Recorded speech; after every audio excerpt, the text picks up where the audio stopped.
여러분 지금 주식시장에서 가장 뜨거운 키워드가 뭐라고 생각하세요? AI, 반도체, 2차 전지? 맞아요. 다들 미래 기술에 열광하죠. 그런데 말입니다. 우리가 눈여겨보지 않는 저 바다 위에서 지금 조용히 하지만 아주 거대하게 돈의 흐름이 바뀌고 있다는 사실 알고 계셨나요? 전 세계 물동량의 90% 이상을 책임지는 거대한 선박들, 그 배들의 심장인 엔진이 지금 유례없는 위기와 기회를 동시에 맞이하고 있습니다. 많은 사람이 이제 탄소 중립 시대니까 내연기관 엔진은 끝난 거 아니야 라고 말하죠. 하지만 이건 엄청난 오해입니다. 지금 벌어지는 일은 엔진의 종말이 아니라 인류 역사상 가장 거대한 엔진의 세대 교체거든요. 왜 지금 엔진인가?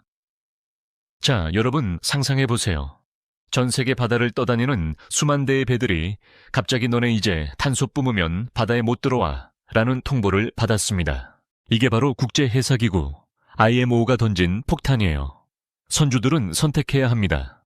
배를 폐차시키느냐 아니면 탄소를 안 뿜는 친환경 엔진으로 바꾸느냐. 이건 단순히 배를 새로 만드는 문제가 아니에요. 엔진 산업 전체에 판도가 뒤집히는 사건입니다. 오늘 우리는 여러분이 그동안 놓쳤던, 하지만 2025년 이후 주식 가치가 폭등할 수밖에 없는 대한민국 조선엔진 3대장을 아주 낱낱이 파헤쳐 볼 겁니다.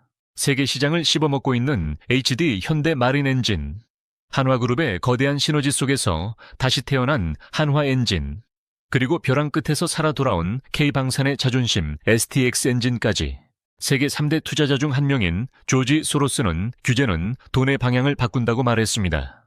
지금 탄소 규제라는 거대한 파도가 우리 엔진 기업들로 엄청난 자금을 몰아주고 있습니다. 오늘 이야기를 끝까지 듣는다면 왜 이들이 장기 가치주가 될 수밖에 없는지, 그리고 여러분의 포트폴리오에 왜 엔진 소리가 들려야 하는지 확실히 깨닫게 되실 거예요. 안녕하세요. 투자적 관점으로 증명하고자 하는 괴짜 현업가입니다. 이제 본론으로 들어가기 전에 우리가 반드시 넘어야 할 산이 하나 있습니다. 바로 규제예요. 투자 공부하다 보면 EXIN이 CII니 하는 영어 약자들이 나와서 머리 아프셨죠? 아주 쉽게 정리해 드릴게요. 초등학생도 이해할 수 있게 비유해 보겠습니다. 첫 번째, 배들에게 내려진 성적표인 EEXI입니다. 이건 배의 설계 점수예요. 너 처음에 배 만들 때 얼마나 효율적으로 만들었니? 를 따지는 겁니다. 2023년부터 도입됐는데 기준 점수 미달이면 아예 운항이 안 됩니다. 두 번째는 더 무서운 운행 성적표 CII입니다. 배가 실제로 얼마나 탄소를 뿜으며 다니는지 매년 측정해서 A등급부터 E등급까지 성적을 매깁니다. 만약 3년 연속 D를 받거나 1년라도 ER을 받으면 시정계획서를 내야 하고 심하면 바다에서 퇴출당합니다. 최근 뉴스에서 탈탄소 규제가 조금 유예됐다거나 완화됐다는 소식 들으셨을 거예요. 그래서 그럼 엔진주들 안 좋은 거 아니야 라고 생각하실 수 있는데 이건 완벽한 오해입니다. 오히려 규제가 현실적으로 조정되면서 선주들이 이제는 진짜 엔진을 바꿔야 할 때가 왔구나라고 확신을 갖기 시작했어요. 불확실성이 사라진 거죠. 그래서 지금 한국 엔진사들의 수주량이 폭발하고 있는 겁니다. 이건 유예가 아니라 대세 상승의 시작인 거예요. 실제로 유럽의 한 대형 선사는 매년 수십억 원의 탄소세를 내느니 수백억 원을 들여서 아예 엔진을 개조하거나 새 엔진이 달린 배를 주문하기 시작했습니다. 현장의 선주들은 이제 기름값만 걱정하는 게 아니라 탄소 배출권 가격 때문에 잠이 안 온다고 말합니다.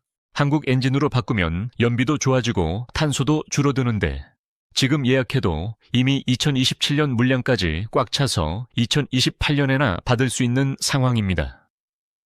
단순히 배를 만드는 조선소만 바쁜 게 아니라 그 배에 들어갈 엔진을 만드는 기업들이 슈퍼사이클의 진짜 주인공이라는 뜻이죠. 그런데 말입니다.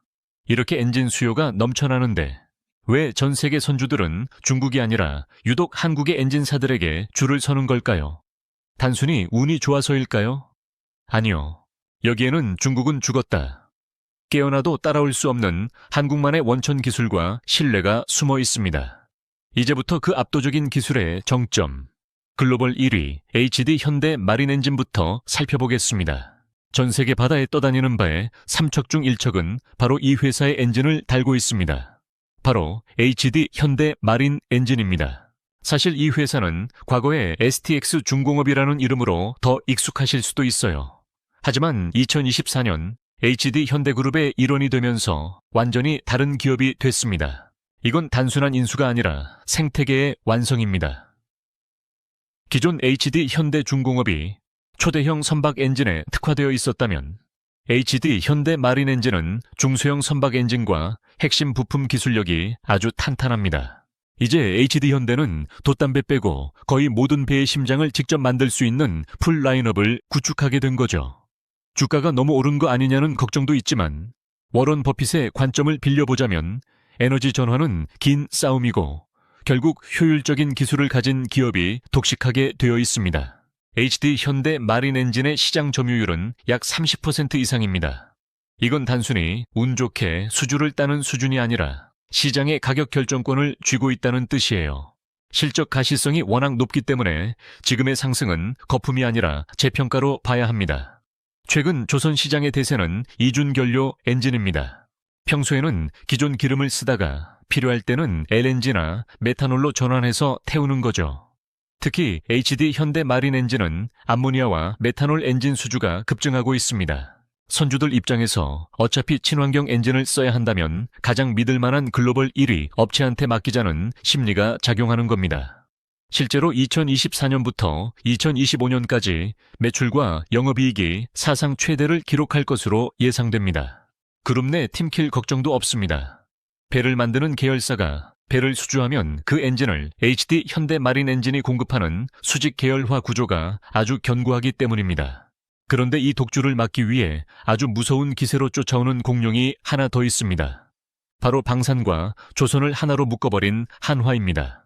HSD 엔진이라는 이름표를 떼고 한화엔진으로 다시 태어났죠. 한화그룹이 한화오션을 인수하면서 가장 공을 들인 퍼즐 조각이 바로 이 엔진입니다. 배를 만드는데 엔진을 남의 집에서 사온다면 진정한 조선 강국이라 할 수 없기 때문이죠. 성장주 발굴에 대가 피터 린치는 구시대 기업이 새로운 모습으로 변신할 때 최고의 수익이 난다고 했습니다. 두산 엔진에서 HSD 엔진으로 그리고 다시 한화 엔진으로 이어지는 우여곡절은 역설적으로 어떤 위기에도 살아남을 수 있는 생존의 유전자를 증명합니다. 한화 엔진은 과거 대우조선해양 시절부터 세계적인 엔진 라이선스 업체인 맨 B&W와 끈끈한 기술 제휴를 맺어왔고 이제 한화라는 든든한 뒷배를 만났으니 날개를 단 격입니다. 한화 엔진을 볼 때는 3가지를 주목해야 합니다. 첫째는 한화 오션과의 내부 물량을 통한 매출 안정성, 둘째는 암모니아와 수소 엔진 등 친환경 신기술, 마지막 셋째는 함정용 엔진 시장 진출을 통한 방산 분야로의 확장성입니다. 한화는 지금 육해공 방산을 다 아우르려 하고 있거든요. 게다가 한화 엔진은 중국 조선소들로부터도 수주를 엄청나게 많이 받습니다. 중국이 배 껍데기는 싸게 잘 만들어도 고부가가치 친환경 엔진은 한국 기술력을 못 따라오기 때문에 중국 배에 한화 엔진을 달아달라는 선주들의 요청이 빗발칩니다. 중국 조선업의 성장이 오히려 우리 기업의 수익으로 돌아오는 기막힌 구조죠. 자, 여기까지 보면 대기업이 최고네 싶으실 거예요.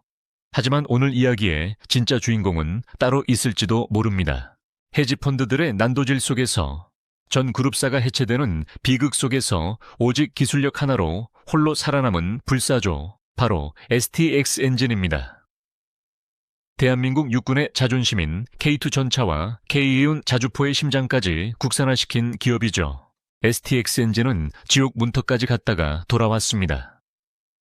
그룹 해체 이후 수차례 주인이 바뀌고 구조조정을 당하며 모두가 끝났다고 말할 때 이들은 기술력을 지켜냈습니다. 그 결과 2024년 방산 수출 매출은 전년 대비 무려 220%나 폭증했습니다. KY운 자주포의 엔진 국산화에 도전해 결국 SMV1000이라는 독자 엔진을 개발해냈고 이제는 독일의 허가 없이도 전 세계 어디든 우리 자주포를 수출할 수 있게 됐습니다. 2025년부터는 이 국산 엔진이 탑재된 모델이 본격 생산되면서 수익성이 크게 좋아질 예정입니다. 또한 낡은 엔진을 최신 친환경 엔진으로 교체하는 리파워링 시장과 해안 감시레이더 같은 솔루션 분야에서도 강세를 보이며 토탈 솔루션 기업으로 진화하고 있습니다. 그런데 이렇게 잘나가는 한국 엔진사들을 시샘하며 턱 밑까지 쫓아오는 중국의 추격 무시해도 될까요? 최근 중국 조선소가 전 세계 수주량의 70%를 가져갔다는 소식에 겁먹을 필요 없습니다. 배껍데기는 중국에서 만들지언정 엔진만큼은 한국산을 달아달라는 게 선주들의 요구니까요. 엔진은 신뢰의 영역입니다. 바다 한가운데서 엔진이 멈추면 수천억 원의 화물이 위험해집니다. 연비 1%의 차이가 배의 수명 20년 동안 수십억 원의 이익을 결정합니다. 한국의 암모니아와 수소 엔진 기술은 중국보다 최소 3에서 5년은 앞서 있습니다. 우리 3사는 서로 영역을 지키면서도 글로벌 시장에서는 K엔진이라는 공동 브랜드로 경쟁력을 높이고 있습니다. 이제 우리는 현재를 넘어 미래를 봐야 합니다. LNG나 메탄올은 시작일 뿐입니다. 탄소를 아예 안 뿜는 제로 시대를 열 주인공은 암모니아와 수소, 그리고 SMR입니다. 암모니아는 액화와 운송이 쉬워 가장 현실적인 징검다리 연료로 꼽히며 2026년부터는 암모니아 추진선이 실제 바다를 누빌 겁니다. 수소 엔진은 인류가 꿈꾸는 최종 보스죠. 우리 기업들은 2030년 이후를 목표로 하이브리드 추진 시스템을 개발하며 첨단 에너지 산업으로의 변신을 준비하고 있습니다. 가장 파격적인 건 SMR, 즉 소형 모듈 원자로입니다. 한번 연료를 넣으면 20년 동안 교체 없이 지구 수십 바퀴를 돌 수 있는 꿈의 엔진이죠. 대형 선박에 SMR을 탑재하면 연료 탱크 공간을 아껴 화물을 더 실을 수 있고 엄청난 출력을 낼 수 있습니다. 우리 3사는 이미 관련 특허와 기술 확보에 목숨을 걸고 있습니다. 긴 여정을 정리해 보겠습니다. 조선 엔진 산업의 미래는 명확합니다. 첫째, 단기적으로 2025년에서 26년 사이 규제 현실화로 이중결료 엔진 수주가 폭발하며 실적이 증명될 것입니다. 둘째, 중기적으로 2027년에서 30년 사이 암모니아 엔진이 시장 구조를 바꾸고 방산 엔진 수출이 극대화될 것입니다. 마지막 셋째, 2030년 이후에는 수소 엔진과 SMR이 실체화되면서 엔진사들이 친환경 에너지 기술주로 재평가받게 될 것입니다. 오늘의 결론입니다. 엔진의 종말이 아니라 연료의 혁명이 왔고 탄소 규제는 우리에게 기회입니다. 대한민국 3사는 압도적인 기술로 중국을 따돌리고 있습니다. 지금은 실적 성장의 초입입니다. 여러분이 확인해야 할 지표는 이중결료 엔진 수주 비중, 100%에 근접한 공장 가동률, 그리고 방산 엔진 국산화 진척도입니다. 에너지 전환은 긴 싸움입니다. 하지만 그 승자는 이미 정해져 있을지도 모릅니다. 대한민국 엔진 샘사처럼 압도적인 심장을 가진 자죠. 오늘 이야기가 여러분의 투자 인생에 강력한 엔진이 되었기를 바랍니다. 엔진 소리가 돈 들어오는 소리로 들리는 그날까지 저 괴짜 현업가가 함께하겠습니다. 구독과 좋아요 꼭 부탁드립니다.